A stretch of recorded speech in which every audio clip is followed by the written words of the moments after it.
Hey guys, how you doing? I'm making a few videos, so keep the voice good. Okay, so um, today we're going to be looking at your favourite, the tier structure.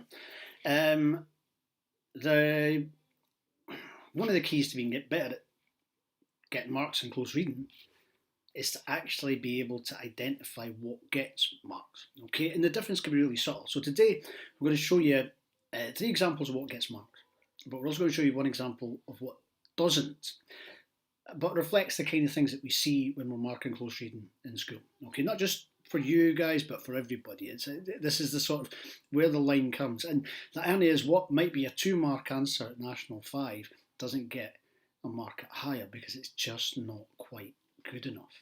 Okay. Now, bear in mind, I'm not talking about SQA example stuff here. It might be that this might get marks. It might be, that maybe a marker would give a mark for what we're going to do. But what I want to make sure is I want to make sure that you are getting every mark you can beyond any doubt. Okay? So, let's start with, I'll get my PowerPoint up here. There you go. Okay, so we're going to have a look at tier. Okay? So, technique. Be specific. All right? The idea behind this is that you by identifying a specific technique, you approach it better. Okay. Part of the thing with not being specific is your answer becomes a little bit vague and unfocused. So if you just say imagery, it doesn't really show you understand how the image works because you've not really picked what kind of image it is. If you just say sentence structure, well, that's huge. Okay, sentence structure covers, reasonably speaking, in the higher English exam, 15, 20 different terms, what we usually see. So therefore, to say sentence structure, it's too general. You've got to zero in and be a bit more specific. So I'm going to show you an example of something really specific today. Evidence, usually a short focused quotation. I'm going to show you something a little bit different than I've done in class. It's not that, a way of just trying to help structure your answer a little bit better, because one of the issues that we're seeing, of course, is that people deal with words but they take it out of context. So they understand what a word means in the world in general, but they don't understand what it means in the context of the passage. Okay, so evidence, short focus quotations is what we're looking for here. An analysis.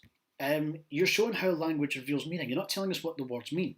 So somebody says that they are raging, then that means they are very angry. Okay, but that's understanding. Why do they use the word raging to describe the experience of being on hold to Sky for 4 hours while trying to get their mobile phone upgraded? Well, raging gives the sense that the levels of anger they're feeling at listening to that hold music gets to the point that they are going to start destroying things. And it really demonstrates the sheer frustration of being on hold for that length of time. That's analysis, okay?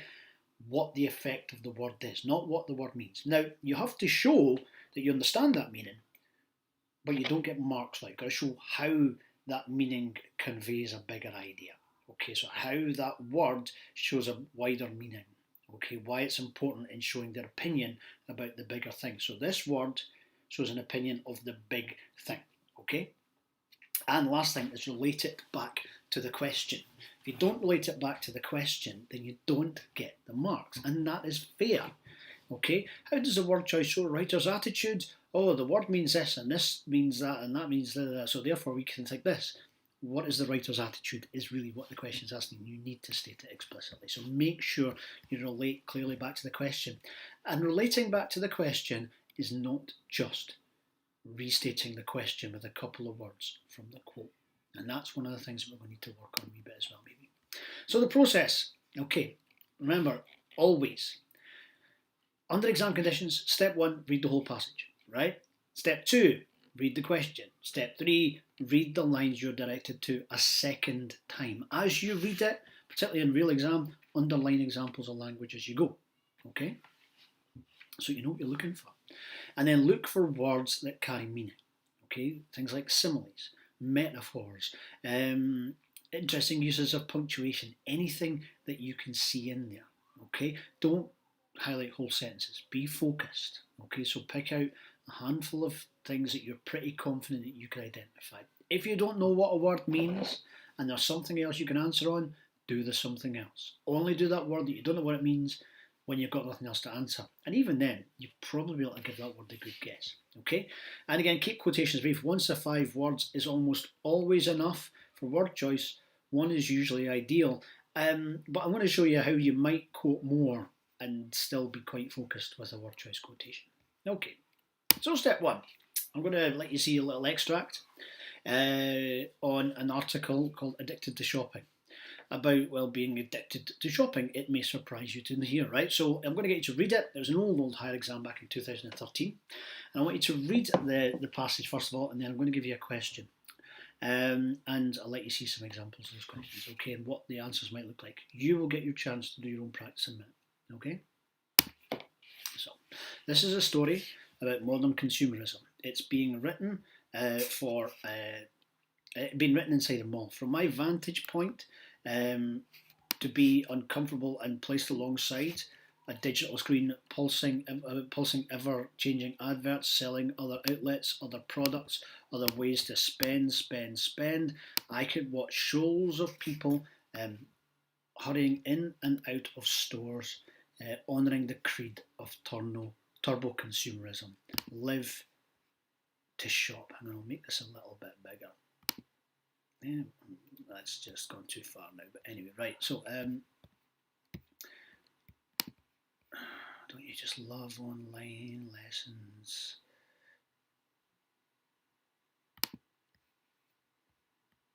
Honestly, right. I'll just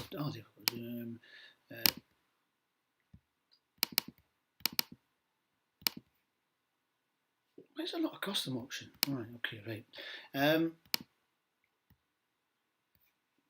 Okay, so I'll just need to go back to 50%, right? Okay, so we're going to answer a question, sorry about that. Analyse how the writer's use of language creates a powerful impression of the mall. Okay, a 4-mark question. Now that's a lot from that one paragraph, you might think, but there's certainly enough in there. And a 4-mark question means analysing at least 2 examples. Okay, now I've taken that reference out of here. But refer to at least 2 examples of language, analyse how the writer's use of language creates a powerful impression of them all. Now, at least 2 means 4. Remember that. Almost always it means 4. It's unlikely you're going to get full marks with just 2 examples, okay? And for reasons that I'm about to show you, all right? So, first and foremost, I have picked out this example. My answer on word choice. I've picked up on the word purposely, okay? Purposely designed to be uncomfortable. Now you'll notice part of the quotation is in brackets. Now the reason I've done that here is that the word I'm analysing is clearly there, but I've put the other words in there to give me a bit of meaning context. Now what I'm hoping that will do is it'll help me focus my answer a little bit better. Rather than just talk about purposely, he did it deliberately, you know, which is kind of true. It's not really the meaning in this context here, okay? I then analyse. So first and foremost, I show the specific meaning of purposely as used in the context of this article. Purposely means that something is done with a clear objective in mind, okay? In this case, making the chairs in the mall unpleasant to sit on. Okay, so I understand the use of the word purposely here. However, I still, at this point, get no marks. The reason I get no marks here is because I've only shown that I understand the meaning and how the meaning is conveyed through that word purposely. What I have to do is I have to clearly relate it back to the question, which is, as you will recall, powerful impression of the mall. Okay, this suggests that every aspect of the mall is designed to keep people moving around and seeing what is on offer to spend money. Okay, so I've now gone back and explained what impression the writer's trying to give us of the mall. I explained how this expression is made, and I've referred to this idea of design. Okay, actually I'll change that. That's bad. I should use words from the quotation. Is created to keep people moving around, seeing what is on display. Okay. Now that continues. Okay. I'm going to give you a second example here. That's worth 1 mark. I've got 2 side by side here. This is the answer you've just seen. Okay. And it is definitely worthy of a mark. Okay. This one here is the kind of answer we see a lot in practice, in prelims and things like that, okay? That the quotation is not focused, okay? So it's a 5-word quotation for word choice. Now, there are 3 words in here that you could use, okay? So be conscious that there's actually 3 words we could analyse in here. So the answer is unfocused. So this means that something is made deliberately badly. Well, that is true, okay? But we're not really dealing with any of these words in context. It's not deliberately, it's not got a sense of design. In this context, design means that there's a thought and a process and it's been designed to meet a particular brief and objective. And it's this idea of objective that I think is key in explaining purposely and designed here. Okay, so it's unfocused. And then it links back to the question. This creates a strong impression of the mall because it's not comfortable. Well, that's just rewording the question, and this is in the quotation, okay? I've made no attempt to explain how this creates the impression, even really to say what impression that creates, okay? And just again, just to share with you, that those sort of bullet points there, there's the potential to get 3 marks for this example, but it doesn't do it. Okay, and the reason it doesn't do it is because it lacks focus. All right. And rewording the question and using word from the quote is not answering the question. Okay, it needs depth. You can't get away with short answers either. Okay. Just going to quickly show you a couple of model answers. So first and foremost, a basic answer on imagery. Metaphor, shoals of people. Just as a shoal is a collective noun which describes fish moving thoughtlessly in tightly packed groups, so too this makes the shopper seem as if their actions are a result of an instinct response rather than any particular planned action. This creates a powerful impression of all, and it seems to suggest that there's little enjoyment in the exercise of shopping, and it's almost a reflex action we are seeing. Okay, so the technique is identified. Now, you don't get any marks for identifying the technique, but it helps focus your answer. The more general imagery here doesn't work. Okay, I've used the just as, so too structure here that we often see at the SQA, and as a marker at SQA you see that quite a lot, and it's a good way of approaching imagery questions. It can work sometimes with word choice where you're dealing with connotations, but it works especially well with imagery. Okay, so that just as, so too structure here works really nicely. Just as a shoal, blah blah blah, so too is make shoppers. So shoal gets the idea it's fish, and so too gets the idea of shoppers. But be very careful. The just as, so too often falls down when somebody looks at the wrong meaning of shoal. Okay, so here shoal is the idea of being tightly packed, moving thoughtlessly. But if you were to say it's a collection of fish acting together to avoid predators, then that, while that is a perfectly good explanation for why fish shoal to actually try and protect them from being taken individually by predators, it's not what's going on in the mall. So when you are breaking down the image, make sure you break down the correct characteristic of the image. Okay? And so here I've picked up on the fact, the idea of moving thoughtlessly together. And the last thing here clearly reconnects the idea of impression of the mall, the idea that it's not a place of enjoyment is dealt with in the answer there. Okay? So really clear, focused answer, yet again with a clear answer to the question. Okay, last one. A model answer on sentence structure. Okay, now you often see ones on things like short sentence. Incredibly hard to get an answer on just short sentence without some reference to some aspect within it. And people tend to go for short sentences, and often there isn't even a short sentence there and things like that. So, you know, really there are better techniques to try and identify. Things like repetition.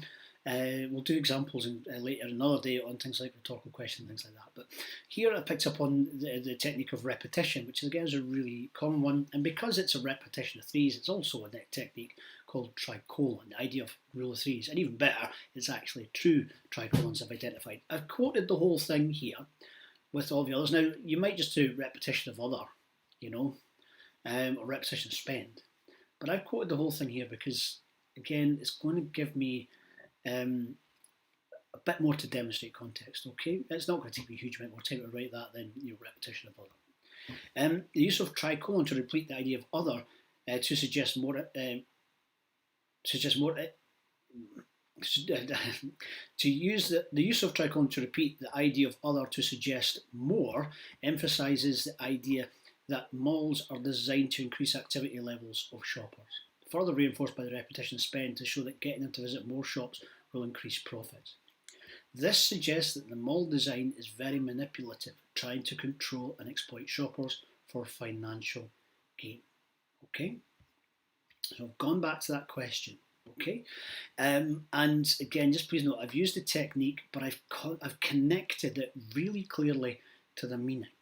Okay, if what you often see in these sort of answers, the use of tricolon to repeat the idea of other emphasises the idea that they want people to spend more money is not enough.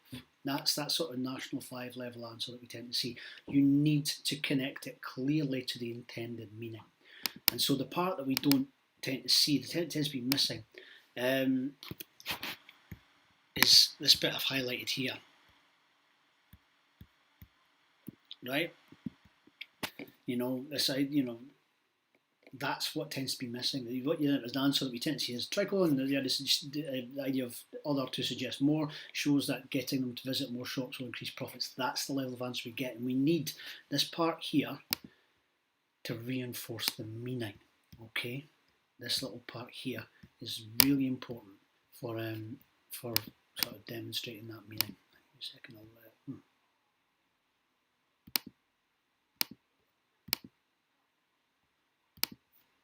No, it's not working right. I'll just tuck it in. Okay, so things to bear in mind. Don't use words from the passage to explain meaning. Explain meanings of words in context. Words have multiple meanings, so use the correct one for the way it's being used. Don't explain how techniques work in general, but how they work in this specific article. It's especially a problem with sentence structure. We know what a rhetorical question is. It is a question that implies its own answer, not that doesn't have an answer. But the question is, the use of a rhetorical question implies that, what does it do? Okay, not what a rhetorical question does, what any rhetorical question does, what any comma does. That's the place where people often drop marks. Okay, so state the technique clearly. It helps focus your answer. Focus short quotations will get you more marks. Explain the language in context and relate it to the writer's point. Meaning is created by the juxtaposition of words, not just a word itself. So make sure you deal with the context. Rewording the question is not answering the question. Say how your evidence answers the question. Don't just assert that it does. It's like the playground thing of somebody saying, I'm better than you at that. How do you know? Because I said so. That's what an assertion is. And saying, this shows that, but you need to prove it. How does the evidence answer the question? Okay, any questions? Good, because it's your turn. Okay, so I want you to set yourself 7 minutes. Get a timer out. Okay, set yourself 7 minutes. And I want you to time yourself. Okay, I am going to show you a slide. And on this slide is the second paragraph of that article and another question. Okay, I've done this as a 3-mark question. Okay, you won't get many of them in exam conditions, but I want you to do 3 examples. 1 on word choice, 1 on imagery, and 1 on sentence structure. Okay, so the question is worded like it would be in the use of language, but I want you to do 1 on word choice, 1 on sentence structure, and 1 on language. And I would like you to upload it to Teams once you are ready. Okay, so and then you'll get your next exercise there. Do you have any questions? No. Good. Set a timer. 7 minutes. Answer the question. Go.